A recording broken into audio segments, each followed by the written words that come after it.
speaker గారు please ముందు దయచేసి మీకు విజ్ఞప్తి సార్ మీరంటే మాకు అపారమైన గౌరవం ఉంది స్పీకర్ గారు గౌరవనీయులు పెద్దలు మీరంటే మాకు అపారమైన గౌరవం ఉంది మిమ్మల్ని మేము దయచేసి కోరేది సభ బిజినెస్ ను దయచేసి నడిపే క్రమంలో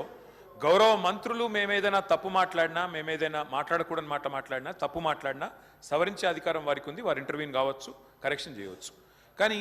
దయచేసి తమరిని కోరేది ఇక్కడ ప్రతిపక్షంలో మేము 39 మంది ప్రధాన ప్రతిపక్షంలో ఉన్నాం వాళ్ళు 64 మంది ఉన్నారు మరి వారికేమో సభ్యులు లేచినా మీరు సమయం ఇస్తున్నారు వారు వ్యక్తిగతంగా దూషించినా నోటికొచ్చినట్టు మాట్లాడినా మీరు కనీసం మళ్ళీ మాకు అవకాశం కూడా ఇవ్వట్లేదు మొదలు డిమాండ్ సార్ దయచేసి కడియం శ్రీహరి గారి పట్ల వారు చేసిన అనుచిత వ్యాఖ్యలను తొలగించండి రికార్డుల నుంచి దయచేసి వారిని ఉపసంహరించుకోమని చెప్పి కూడా నా విజ్ఞప్తి నెంబర్ 1 రెండవది సార్ వారు ఉప ముఖ్యమంత్రిగా పనిచేసిన పెద్దలు దాదాపు 15 ఏళ్లు మంత్రిగా పనిచేసిన సీనియర్ నాయకులు గౌరవనీయులు పెద్దలు కడియం శ్రీహరి గారి పట్ల వాళ్ళ రాజగోపాల్ రెడ్డి గారు చేసిన వ్యాఖ్యలు సబబు కాదు సార్ దాన్ని దయచేసి తొలగించాలి రికార్డుల నుంచి అనేది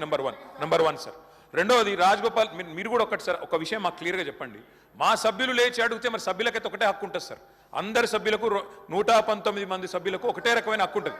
మా సభ్యులు అడిగితేనేమో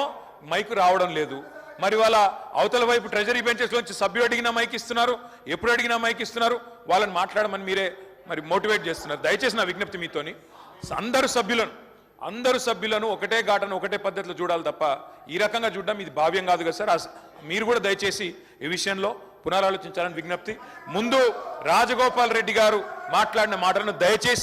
దయచేసి మరి రికార్డుల నుంచి తొలగించాలని మిమ్మల్ని కోరుతా ఉన్న అధ్యక్ష వారు కూడా ఉపసంహరించుకుంటే వారి గౌరవం దక్కుతుంది అట్లా మాట్లాడడం ఒక సీనియర్ దళిత నాయకుడి పట్ల ఒక సీనియర్ దళిత మంత్రి పట్ల గతంలో 15 ఏళ్లు మంత్రిగా పనిచేసిన పెద్దల పట్ల ఆ రకంగా మాట్లాడడం వారికి మంచిది కాదు ఉపసంహరించుకోమనండి లేదా మీరన్న రికార్డుల నుంచి తొలగించాలనేది డిమాండ్